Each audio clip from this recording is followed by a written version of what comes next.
함께 보실 말씀은 사도행전 2장 1절에서 47절까지의 말씀입니다.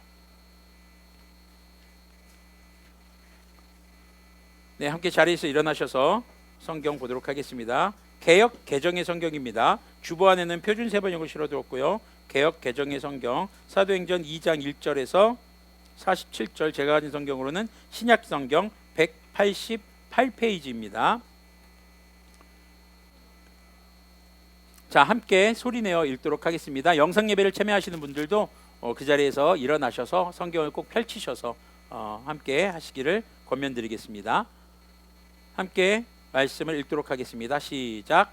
오순절 날이 이름에 그들이 다 같이 한 곳에 모였더니 호련히 하늘로부터 급하고 강한 바람 같은 소리가 있어 그들이 앉은 온 집에 가득 차며 마치 불의 혀처럼 갈라지는 것들이 그들에게 보여 각 사람 위에 하나씩 임하여 있더니 그들이 다 성령님의 충만함을 받고 성령님이 말하게 하심을 따라 다른 언어들로 말하기 시작하니라. 그때 경건한 유대인들이 천하 각국으로부터 와서 예루살렘에 머물러 있더니 이 소리가 나매 큰 무리가 모여 각각 자기의 방언으로 제자들이 말하는 것을 듣고 소동하여 다 놀라 신기하게 여겨 이르되, 보라, 이 말하는 사람들이 다 갈릴리 사람이 아니냐? 우리 각 사람이 난 곳 방언으로 듣게 되는 것이 어찌 됨이냐? 우리는 바데인과 메데인과 엘람인과 또 메소보다미아, 유대와 갑바도기아, 본도와 아시아, 부르기아와 밤빌리아, 애국과 및 구레네와에 가까운 리비아 여러 지방에 사는 사람들과 로마로부터 온 나그네 곧 유대인과 유대교에 들어온 사람들과 그레데인과 아라비아인들이라. 우리가 다 우리의 각 언어로 하나님의 큰 일을 말함을 듣는도다 하고 다 놀라며 당황하여 서로 이르되 이 어찌된 일이냐 하며 또 어떤 이들은 조롱하여 이르되 그들이 새 술에 취하였다 하더라. 베드로가 11사도와 함께 서서 소리를 높여 이르되 유대인들과 예루살렘에 사는 모든 사람들아, 이 일을 너희로 알게 할 것이니 내 말에 귀를 기울이라. 때가 제3시니 너희 생각과 같이 이 사람들이 취한 것이 아니라 이는 곧 선지자 요엘을 통하여 말씀하신 것이니 일러스되 하나님이 말씀하시기를 말세에 내가 내 영을 모든 육체에 부어주리니 너희의 자녀들은 예언할 것이요 너희의 젊은이들은 환상을 보고 너희의 늙은이들은 꿈을 꾸리라. 그때에 내가 내 영을 내 남종과 여종들에게 부어주리니 그들이 예언할 것이요 또 내가 하늘 위로 하늘에서는 기사를 아래로 땅에서는 징조를 베풀리니 곧 피와 불과 연기로다. 주님의 크고 영화로운 날이 이르기 전에 해가 변하여 어두워지고 달이 변하여 피가 되리라. 누구든지 주님의 이름을 부르는 자는 구원을 받으리라 하였느니라. 이스라엘 사람들아, 이 말을 들으라. 너희도 아는 바와 같이 하나님께서 나사렛 예수님으로 큰 권능과 기사와 표적을 너희 가운데서 베푸사 너희 앞에서 그를 증언하셨느니라. 그가 하나님께서 정하신 뜻과 미리 하신 대로 내준 바 되었거늘 너희가 법 없는 자들의 손을 빌려 못 박아 죽였으나 하나님께서 그를 사망의 고통에서 풀어 살리셨으니 이는 그가 사망에 매여 있을 수 없었음이라. 다윗이 그를 가리켜 이르되 내가 항상 내 앞에 계신 주님을 배웠으며 나로 요동하지 않게 하기 위하여 그가 내 우편에 계시도다. 그러므로 내 마음이 기뻐하였고 내 혀도 즐거워하였으며 육체도 희망에 거하리니 이는 내 영혼을 음부에 버리지 아니하시며 주님의 거룩한 자로 썩음을 당하지 않게 하실 것이미로다. 주님께서 생명의 길을 내게 보이셨으니 주님 앞에서 내게 기쁨이 충만하게 하시리로다 하였으므로 형제들아, 내가 조상 다윗에 대하여 담대히 말할 수 있노니 다윗이 죽어 상사되어 그 묘가 오늘까지 우리 중에 있도다. 그는 선지자라. 하나님이 이미 맹세하사 그 자손 중에서 한 사람을 그 위에 앉게 하리라 하심을 알고 미리 본고로 그리스도님의 부활을 말하되 그가 음부에 버림이 되지 않고 그의 육신이 썩음을 당하지 아니하시리라 하더니 이 예수님을 하나님이 살리신지라. 우리가 다 이 일의 증인이로다. 하나님이 오른손으로 예수님을 높이심에 그가 약속하신 성령님을 아버지께 받아서 너희가 보고 듣는 이것을 부어 주셨느니라. 다윗은 하늘에 올라가지 못하였으나 친히 말하여 이르되 주님께서 내 주님에게 말씀하시기를 내가 내 원수로 내 발등상이 되게 하기까지 너는 내 우편에 앉아 있으라 하셨도다 하니었으니 그런즉 이스라엘 온 집은 확실히 알지니 너희가 십자가에 못 박은 이 예수님을 하나님이 주님과 그리스도님께 되게 하셨느니라 하니라. 그들이 이 말을 듣고 마음에 찔려 베드로와 다른 사도들에게 물어 이르되 형제들아, 우리가 어찌할꼬 하거늘 베드로가 이르되 너희가 회개하여 각각 예수 그리스도님의 이름으로 세례를 받고 죄 사함을 받으라. 그리하면 성령님의 선물을 받으리니 이 약속은 너희와 너희 자녀와 모든 먼데 사람 곧 주 우리 하나님이 얼마든지 부르시는 자들에게 하신 것이라 하고, 또 여러 말로 확증하며 권하여 이르되 너희가 이 패역한 세대에서 구원을 받으라 하니, 그 말을 받은 사람들은 세례를 받음에 이날에 신도의 수가 3,000이나 더하더라. 그들이 사도의 가르침을 받아 서로 교제하고 떡을 떼며 오로지 기도하기를 힘쓰니라. 사람마다 두려워하는데 사도들로 말미암아 기사와 표적이 많이 나타나니, 믿는 사람이 다 함께 있어 모든 물건을 서로 통용하고 또 재산과 소유를 팔아 각 사람의 필요를 따라 나눠주며 날마다 마음을 같이하여 성전에 모이기를 힘쓰고 집에서 떡을 떼며 기쁨과 순전한 마음으로 음식을 먹고 하나님을 찬미하며 또 온 백성에게 칭송을 받으니 주님께서 구원받는 사람을 날마다 더하게 하시니라. 아멘. 잠시 기도하겠습니다.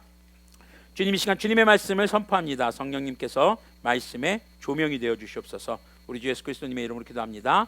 아멘. 네, 자리에 앉으셔도 좋습니다. 자, 지난주에 우리는 믿음의 의사결정이라는 말씀에 대해서 나눴죠. 주보에 좀 오타가 있습니다. 그 제목이 수정이 안 됐어요. 오늘 제목은 첫 열매입니다. 기억하십시오. 첫 열매. 네. 자, 믿음의 의사결정, 무엇인가를 결정하기 앞서서 우리는 반드시 뭐 해야 된다? 기도해야 된다라는 걸 나눴죠. 제비뽑기든 다수결에 의한 것이든 우리가 그 모든 의사결정 방법에 주님의 뜻이 이루어지기를, 오늘 우리가 기도했을 때 주기도문에도 나와 있듯이 주님의 뜻이 이루어지기를 모든 땅, 주기도문에 잠깐만요. 갑자기 그 구절이 그 뜻을 하늘에서 이룬 같이 땅에서도 이루어 주십시오. 이 구절과 같이 하나님의 뜻이 우리의 삶에 이루어지기를 기도하는 것이죠. 그런데요, 단순히 기도하는 것이 아니라 우리는 역사 속에서 기도해야 됩니다. 인간은요, 역사를 제외하고 존재할 수가 없습니다. 역사라는 것은요, 과거에 있었던 사건, 팩트를 얘기하는 것이 아닙니다. 역사라고 할 때는 과거에 있었던 사건을 현재적 관점에서 재조명하는 것입니다. 의미를 찾고 부여하는 것이죠. 그래요, 네가 배운 이에이치카의 역사란 무엇인가의 내용의 말이에요. 인간은요, 역사적 존재라는 말은 모든 게 다 과거를 가지고 있어요. 다만 인간만이 과거를 재조명해보고 오늘 현재를 살아갈 때에 있어서 의미를 부여하고 발견해 갈 수 있다는 것이죠. 내가 누군지 알아야 합니다. 주님께서 나에게 어떤 은혜를 베푸셨는지를 기억해야 합니다. 그 과정 가운데서 우리는 주님께 기도하며 주님의 뜻을 구하는 것이죠. 그리고 무엇보다도 성경의 역사, 하나님의 말씀을 모른 채 덮어놓고 기도해서는 안 될 것입니다. 덮어놓고 믿어서는 안 돼요. 펼쳐놓고 믿으세요. 무엇을요? 성경을요. 자, 그리스도의 의사결정 방법은 그렇게 우리의 역사 속에서 주님께 모든 것을 맡기는 기도가 필요하다는 것입니다. 자, 오늘 말씀은 이제 제목은 첫 열매입니다. 자, 여러분들 어떤 나무를 심었습니다. 거기에 처음 열매가 열렸습니다. 그 열매를 보고 사과가 열렸어요. 그럼 그 나무는 무슨 나무예요? 사과나무죠. 이 나무에 감이 열렸어요. 그러면요? 감나무죠. 맞습니다. 자, 그 열매를 보고 우리는 그 나무의 정체성을 압니다. 그런데 열매 때문에 나무의 정체성이 확립되지는 않습니다. 잘 생각해 보세요. 사과가 열려서 사과나무입니까? 사과나무니까 사과가 열립니까? 그렇죠. 사과나무라서 사과가 열리는 거죠. 사실 식물에 대해서 잘 모르면요, 저도 잘 몰라요. 나무만 딱 보고 저게 사과나무인가 배나무인가 모르겠다. 근데 뭘 보면 알아요? 우리는 열매를 보고 안다는 거죠. 열매를 보고 그 정체성을 알게 된다는 것입니다. 요한복음에서 말씀에서 우리가 나눴듯이요, 예수님께서는 나무시고 하나님은 농부십니다. 그러니까 우리는 가지예요. 자, 그럼 생각해 보세요. 예수님은 잘못될 일이 있어요, 없어요? 없어요. 하나님은요, 완벽하신 분이에요. 하나님과 예수님은 완전하신 분입니다. 이제 문제는 뭐예요? 가지예요, 가지. 우리는 가지라고 하셨잖아요. 자, 가지에서 열매가 열려야 합니다. 예수님께 붙어있는 나무의 가지는 어떤 열매를 맺어야 할까요? 사과나무에서는 사과나무에 붙어있는 가지는 사과가 열리고, 감나무에 붙어있는 가지는 감이 열리듯이 예수님이라는 나무에 붙어있는 나무의 열매는 예수님이 열려야 된다고요? 이단이다. 내가 곧 예수다. 이거 아니잖아요. 뭐가 열려야 될까요? 믿음. 그렇지. 고기는 미디움이지. 난 미디움 레어를 좋아해. 뭘까요? 예수님께서 성도들에게 약속해 주시겠습니다. 승천하시면서 내가 너에게 성령님의 열매를 맺어야 한다라는 겁니다. 그것으로써 그들이 그리스도인인 것을 알게 되는 것이죠. 아, 저 사람이 그리스도님께 붙어있는 사람이구나. 그것은 삶으로 나타나게 되어져 있는 것입니다. 그런데요, 사과나무 가지에서 사과가 처음엔 잘 열렸어요. 근데 가면 갈수록 이 사과나무에서 이상하게 열매가 썩고 막 병들고 이상한 열매가 계속 열리네요. 먹을 수 없는 열매가. 근데 나무는 완전해요. 나무는 병들지 않았어요. 농부도 이상하게 키우지 않았어요. 그럼 뭐가 문제인 거예요? 여기서는 가지죠. 그럼 농부는 그 가지를 어떻게 할까요? 쳐? 야, 정신 차려. 쳐요? 그렇죠, 쳐내요. 잘라버려요. 자, 오늘 말씀을 보면요, 오순절이라는 말이 등장합니다. 오순절이 뭘까요? 오순절은요, 6월절 이후에 첫 안식일로부터 7주가 지난 다음 날. 굉장히 어렵죠. 자, 안식일이 지났어요. 그 다음 안식일이 됐어요. 7주, 일주일에 7일이죠. 7주면은 77에 49, 그 다음 날이 50일째 되는 날. 그래서 오순절이에요. 근데 이 날이 어떤 날일까요? 이스라엘 절기상 보리를 수확해서 첫 열매를 주님께 드리는 날이었어요. 그러니까 이 날 예루살렘에 어마어마한 인파가 모입니다. 자기가 살던 지역에서 첫 소산, 내가 거두어들인, 그래서 단순히 보리만이 아니라 자기의 첫 열매를 주님께 드리는 그런 절기가 오순절이었어요. 왜 주님께서는 오순절날, 하필이면 다른 날도 있을 텐데 왜 오순절날? 여기서 보면요, 성령님이 임하니까 이 사람들이 막 방언을 하죠. 방언을 듣고 다른 사람들이 저 사람들 술 취했어. 오순절날 사람 많이 없을 때 그러셨으면은 좀 이런 욕먹는 일, 조롱거리가 되는 일도 없었을 텐데 왜 하필이면 오순절이냐 이거죠. 예수님께서 십자가 못 박혀 부활하시고 승천하신 이후에 바로 첫 열매가 오늘 본문에서 열리는 겁니다. 예수님의 십자가 사건의 첫 열매, 그게 뭘까요? 결론부터 얘기할게요. 그게 뭘까요? 준호야, 그게 뭘까? 예수님의 첫 열매. 성령님 아까 얘기했고, 그거 말고 성령님을 통해서 뭐가 됐어요? 네?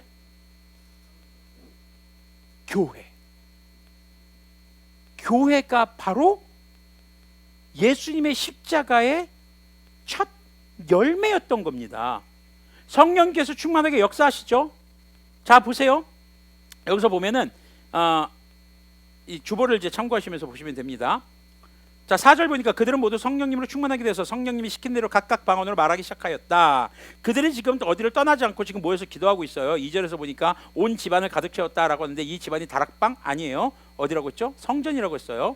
네, 물론 두 가지 의견이 팽팽하게 대립하고 있습니다. 그러나 실제적 그 지역에 보면은 다락방에 120명이 들어가는 것은 거의 불가능하다고 봐야죠. 네, 그건 이제 강당이에요, 강당. 부잣집에서나 대연 연회를 베풀 정도의 그런 곳이 되겠죠. 하지만 성전에는 여러 공간들이 나눠져 있었어요.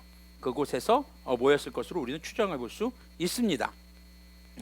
자, 그때에 성령님께서 임하시는데, 불길이 솟아오를 때 혓바닥이 갈라지는 거 뭐 여기 저기 생각하면 안 돼요. 하울의 움직이는 성에 개 생각하면 안 돼요. 알지? 누군지? 그 불꽃, 말하는 불꽃. 아, 그래. 그 지난번에도 얘기했지. 맞아. 그것만 잘 기억하나 봐. 계란 껍질. 자, 그 불꽃이 이렇게 막 나고 바람 소리 같은 게 들렸어요. 자, 성령님이 충만하게 됐습니다. 자, 여기서 성령님의 충만함이 뭘까? 방언은 뭘까? 방언이 뭘까요? 저는 어렸을 때 한 이상한 기도원에서 이렇게 가르치는 걸 들었습니다. 자, 모두 저를 따라해 보세요. 라라라라라라 로로로로로로로로로로로 릴릴릴릴릴릴릴릴릴리. 이게 방언을 연습하는 거래요. 혀를 풀어주래요. 그래서 이거 안 되는 사람 많은데. 그래서 목사님이 막 그 강단에서 메롱메롱을 해보라고 뭐 그러더니요, 기도하다가 단어 하나가 생각이 나면 그걸 계속 반복하래요. 만약에 기도하다가 진짜 그때 그 강사 목사님이 정확하게 이렇게 얘기했어요. 기도하다가 바퀴벌레라는 단어가 떠올랐다. 그럼 바퀴벌레 계속 반복하래요. 바퀴벌레. 그럼 방언이래요. 이런 개똥 같은 말. 내가 고등학생이지만 믿을 수가 없었어요. 그거는. 기도하다가 바퀴벌레를 떠온다고? 왜? 갑자기? 정말 믿을 수가 없었어요. 그리고 나서 제가 대학생 때 교사가 됐을 때 아이들을 데리고 왔을 때 여전히 비슷한 말을 하시는 강사가 있길래 애들 데리고 그 기도원에서 내려왔어요. 말이 안 되잖아요 이게. 성경에 보면은요, 오늘 본문에 나와요. 방언이 뭡니까? 자, 괄호로 돼 있어요. 제가 다른 언어, 각 지역 말. 제가 이 방언하면요 꼭 예를 드는 게 있어요. 우리나라 선교 초창기에 외국에서 선교 대회가 열렸어요. 한국에서 목사님이 딱 한 분이 참석했어요. 그래서 그분들이 이제 합심으로 기도하는데 그분이 이렇게 딱 기도하고 있는데 저쪽에서 한국말이 들리대요. 오? 한국 사람이 남을 또 있어? 기도하고 신을 이렇게 발표해요. 근데 저쪽에서 어떤 흑인이 기도를 하더래요. 주님, 지가 잘못했슈. 용서해 주슈. 사투리로 기도를 하더래요. 저 사람이 어느 한국의 지역에서 선교사로 있었나 보다. 그래가지고 기도가 끝나길만을 기다리면서 가서 인사를 했어요. 안녕하세요. 하이? 한국말 하나도 못하더래요. 이게 어찌된 일인가? 알고 보니까 이분은 주님께 받은 은사가 한국어 방언이었어요. 신기하죠? 예. 무슨 사투리로 방언을 한대. 근데 우리나라 표준어가 정해지기 전에는요 각 지역 말들이 많았어요. 그 지역 말이 너무 많아서 정리한 게 표준어잖아요. 기도를 꼭 표준어로만 해야 되는 건 아니거든요. 근데 우리가 여기서 놀라운 사실은요, 한국어도 뭐다? 방언이다. 우리가 방언에 대해서 오해하는 게 다른 사람들이 못 알아듣는 말이라고 생각하시면 안 됩니다. 저 어렸을 때 그런 말 많이 들었어요. 방언은 사탄이 못 알아듣는 말이라고. 그래서 다른 사람들이 못 알아듣게 해야 된다고. 근데 그건 맞아요. 사탄이 못 알아듣는 방법이 있습니다. 뭘까요? 사탄이 여러분들을 발견할 수 없게 하세요. 숨으세요. 어디로요? 쥐구멍? 들어갈 수 있어? 쥐구멍에? 통과제리도 아니고. 우리는 어디에 숨어야 될까요? 여러분들 그 미국의 무기 중에 스텔스 전투기라고 아세요? 스텔스 전투기의 비행기 자체의 성능이 아니고 스텔스 기능을 갖는 게 뭘까요? 페인트예요. 겉에 도료. 저 군대에 있을 때 스텔스 전투복이 나온 적이 있어요. 레이더에 안 걸리는 전투복이에요. 왜 만들었을 것 같아요 이거? 북파 간첩. 우리나라에서도 북쪽으로 보내는 간첩이 있었습니다. 근데 이 옷에 재밌는 특징이 있었어요. 뭘까요? 한번 빨면 스텔스 기능이 사라져요. 일회용이에요. 왜냐하면 이 스텔스 도료 이게 물에 약해요. 그래서 스텔스 전투기가 한번 뜨고 갔다 오면은 계속 뭐 해야 될까? 칠해줘야 된대요. 구름에 물방울 있잖아요. 여기에 붙여서 조금씩 씻겨 나간대요. 자, 스텔스 기능은 레이더에 포착이 안 되는 거죠. 마찬가지예요. 사탄은요, 우는 사자와 같이 삼킬 자, 즉 예수님께 멀어지려고 하는 자, 죄지려고 하는 그리스도인들을 찾아 다녀요. 으르렁거리면서. 그때 우리는 어디에 숨어야 할까요? 사탄이 절대 발견할 수 없는 곳. 주님의 품 안으로요. 주님과 딱 붙어 있는 거예요. 그때 사탄은 우리를 발견하지 못합니다. 사탄은 우리의 마음속은 알아도 주님의 속은 모르니까요. 우리가 주님 안에 있어야 하는 겁니다. 그 얘기는요, 우리가 알아듣지 못하는 말로 기도해야 사탄이 못 알아듣는 게 아니라 우리가 주님 안에 있어야 사탄이 우리를 어떻게 하지? 못하는 거예요. 그렇기 때문에 우리는 늘 주님 안에 있어야 합니다. 방언의 기능이 단순히 못 알아듣게 하는 게 아니라는 겁니다. 그럼 오늘 여기서 등장하는 성령님이 충만해서 이 사람들이 방언을 하는데 알아듣는 말이란 말이죠. 여기서 사람들이 지금 여러 가지 지명들 나오죠. 여기 읽다 보면 굉장히 막 지명 어려워. 아, 이거 우리나라 동네도 아니고, 이거 지금으로 따지면은요, 뭐 충청남도, 저기 뭐 전라도, 뭐 제주도, 뭐 지금으로 따지면 미국, 뭐지 미얀마, 뭐 우크라이나, 뭐 이런 지금 지명들이 나오는 거예요. 각기 다른 나라에서 예루살렘에 모였어요. 왜 이게 가능했을까요? 로마 시대잖아요. 로마가 정복하고 있잖아요. 로마가 정복하고 있다 보니까 유대인들이 각 세계에 흩어져 살았어요. 흩어져 살았을 뿐만 아니라 이방인들도 하나님을 믿는 사람이 있었다 없었다? 있었다. 그리고 또 하나, 오순절이 되면 첫 열매 드리러 오죠. 그럼 보세요. 예루살렘에 뭐가 모여요? 그렇죠. 돈이 모이죠. 멀리서 곡식 들고 오려면 얼마나 힘들어요. 그래서 어떤 방법을 많이 했을까요? 돈으로 와서 똑같은 종류의 곡식을 사서 드리는 경우도 있었다는 거죠. 외국에서 오는데, 여러분들이 수원에서 오시는 가정이 있어요. 수원에서 주님께 첫 열매로 쌀 40kg짜리 한 번에 드려야겠다. 그거 들고 오는 게 낫겠어요? 쌀 40kg 이 동네 와서 사는 게 낫겠어요? 좀 더 요즘은 어때요? 쌀 40kg짜리 차라리 가격을 헌금하죠. 당시 로마에는 화폐가 있었어요. 그렇죠? 그 유튜브에 보면은 미국 전당포 리 아저씨 자주 등장하는 있잖아요. 네. 맞아. 히스토리 채널에 나오는 거 너 많이 보는구나. 거기서 보면 가끔 로마 동전이 비싸게 나오는 게 있어요. 로마는 화폐가 굉장히 발달했습니다. 그러니까 오순절날 예루살렘은 뭐가 되는 곳이다? 장사가 되는 곳이다. 그러니까 주님을 안 믿어도 뭐 하러 와요? 장사하러 오는 사람들이 제법 많았다. 대목이죠, 대목. 유대인들이 오순절날 하나님 믿는 사람들이 싸그리 모여가지고 주님께 예물 드리는데, 그리고 그 당시에 부패한 제사장들은 예물로 바친 걸 또 도로 어떻게 쓸까요? 돈으로 바꿔요. 맞아요. 팔아요. 그래서 성전 앞마당에서도 장사하는 경우, 그래서 예수님은 그걸 보고 이 독사의 자식들아, 여러분들 독사의 자식들아, 이 독사의 자식들아라는 말이요 굉장히 성경적으로 순화된 표현입니다. 대한민국에서 대표적인 동물 계열 욕 알죠? 뭐라고 예배 시간에 그걸 어떻게 말해 너 지금? 이거 있잖아요, 그거. 예. 똑같아요. 이 뱀 새끼다 이거요. 근데 여기서 말하는 뱀은요, 성경에서 요한계시록 보면 옛 뱀이 나와요. 이 옛 뱀이 누굴까요? 맞아요, 사탄. 이 사탄의 자식아, 이게 바로 이 독사의 자식들아의 진정한 욕의 의미예요. 그 장사하는 놈들이 사탄의 자식들이었어요. 구원과는 거리가 먼 사람들이었단 말이죠. 그런 환경에서 사람들이 각자 자기 나라 말로 뭘 들어요? 11절 빨간색으로 제가 표시해놨죠? 하나님의 큰 일들을 방언으로 말하는 것을 듣고 있소. 야, 이거 뭐야? 쟤네 뭐야? 쟤네 뭔데 지금? 자, 보세요. 무리가 모여서 기도하고 있어요. 지금 몇 명이 모였는지 정확하게 여기는 안 나오지만 우리가 앞서서 볼 건데 120여 명.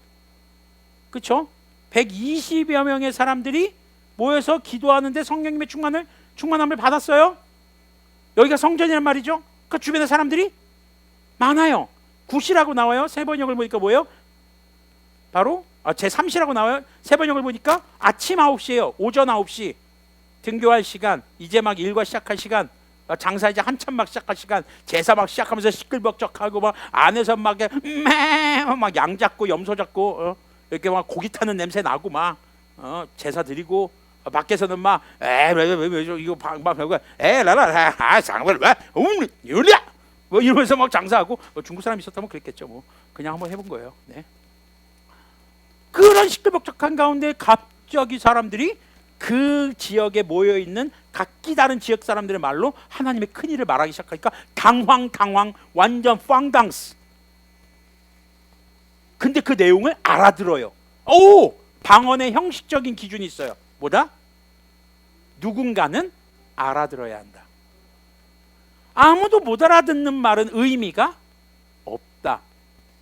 그러니까 회중에서 이렇게 모여서 기도할 때 방언이 막 나와요. 가급적이면 자중하시길 바래요. 가급적이면. 왜냐면 그것이 옆에 있는 사람들에게 기도에 여러 가지 혼란을 줄 수도 있거든요. 그리고 방언은요, 내용적인 측면은 하나님의 큰 일이라는 겁니다. 하나님의 큰 일이 뭡니까?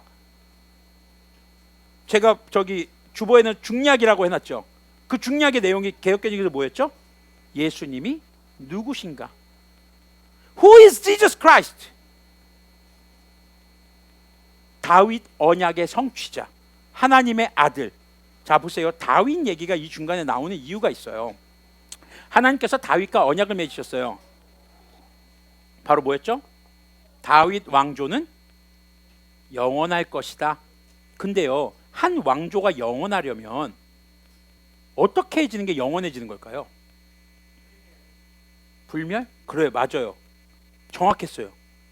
한 왕조라는 건요, 아버지가 아들에게 왕위를 물려주는 거예요. 자, 북한의 정권이 영원할까요? 알 수가 없어요. 근데요, 주님께서 되게 재밌는 게요, 너의 왕조는 영원할 것이다. 다윗 왕조는 영원할 것이다.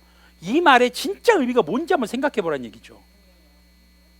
그 후손 중에서 죽지 않을 누군가가 나온다는 얘기인 거죠. 다윗은 그걸 믿었던 겁니다. 자신의 후손 중에 누구?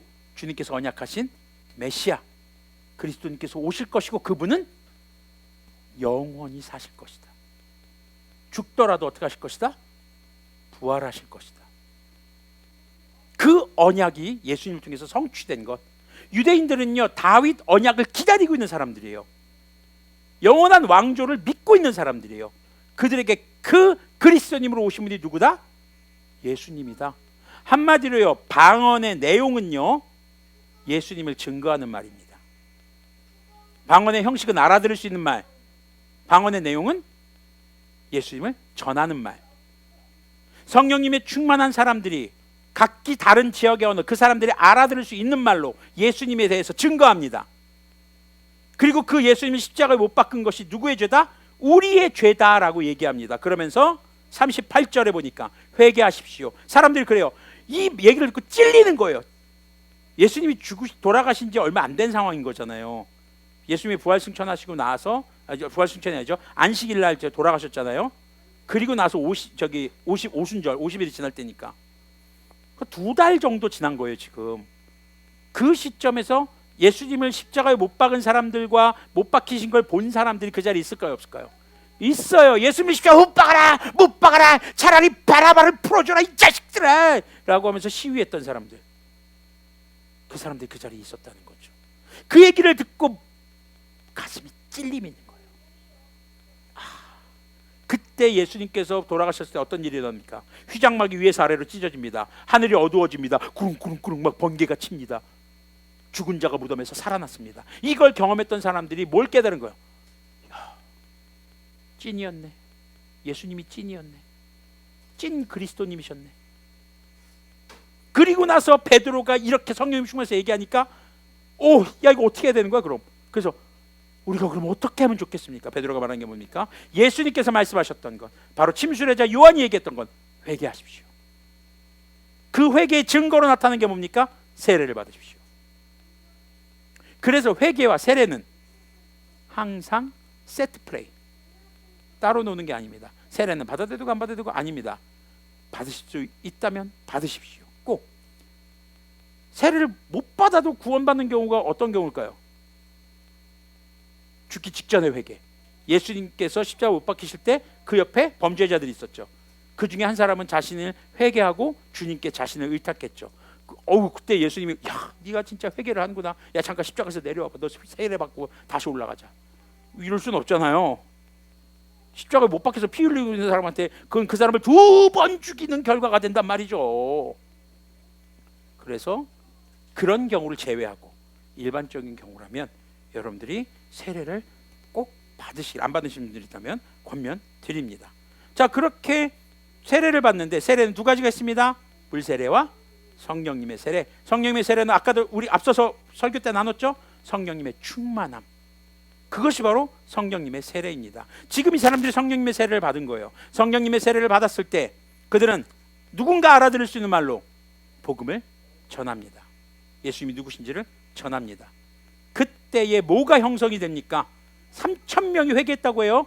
그럼 여기서 3,000명이 전부 다 그러면 초대교회에 나왔을까요? 그건 알 수 없어요. 왜냐하면 외국 사람들도 있었으니까요. 근데 어쨌거나 어마어마한 숫자가 늘어났어요. 그렇죠? 제가 요번에 저기 그 유튜브 말씀 베이커리를 보면서 한편으로는 좀 야 이거 참 제가 부럽지가 않아라는 영상을 커버해가지고 하나 올렸죠. 조회수가 참 그건 100회가 넘더라고요. 말씀 베이커리는 하루에 6회 많이 나와야 6회인데 네 6회 하니까 6회 비빔밥 먹고 싶네. 네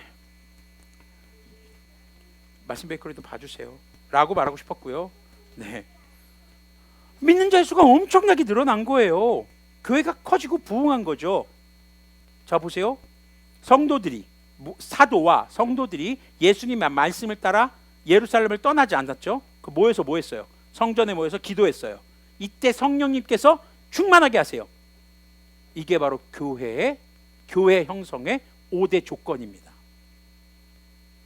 지금은 사도가 없습니다. 사도는 예수님을 직접 따라다닌 사람들이죠. 사도들을 통해서 세워진 사람들이 누구예요? 목투더사, 목사와 성도들이 예배를 위해서 정해진 공간에 모여서 뭐합니까? 예배합니다. 주님을 찬양하고 기도하고 교제하고 말씀을 듣고 그렇죠? 주님께 헌신하고 예배를 합니다. 그때 성령께서 충만하게 하십니다. 이것이 곧 뭡니까? 교회입니다. 아무리 우리가 모여서 뭐 지지고 볶고 좋은 일 많이 한다고 해도 성령님의 충만함이 없으면 뭐가 안 된다? 교회가 될 수가 없다라는 거죠.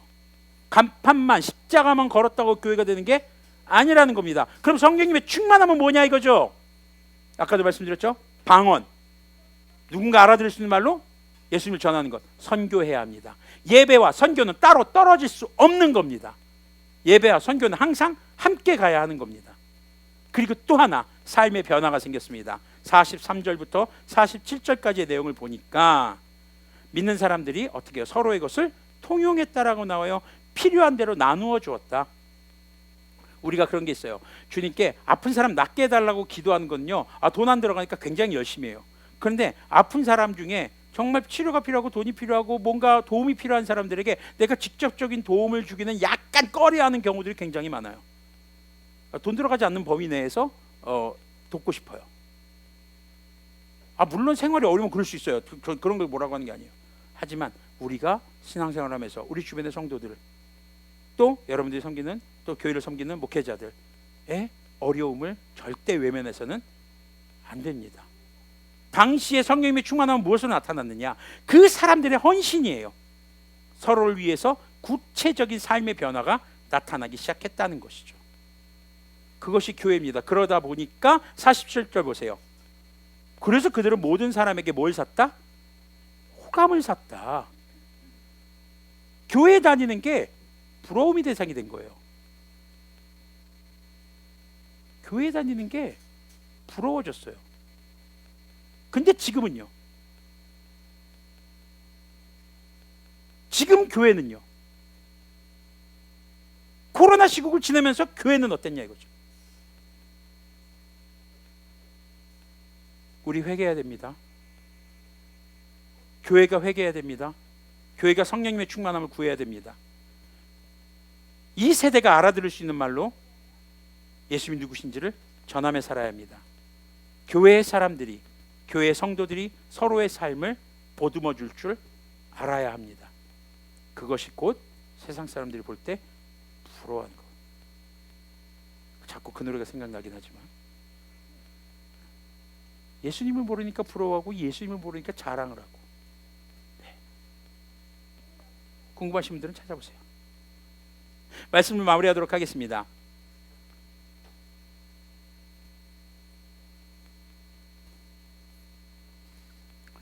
네, 첫 열매, 초대교회는 이렇게 첫 열매를 맺었습니다.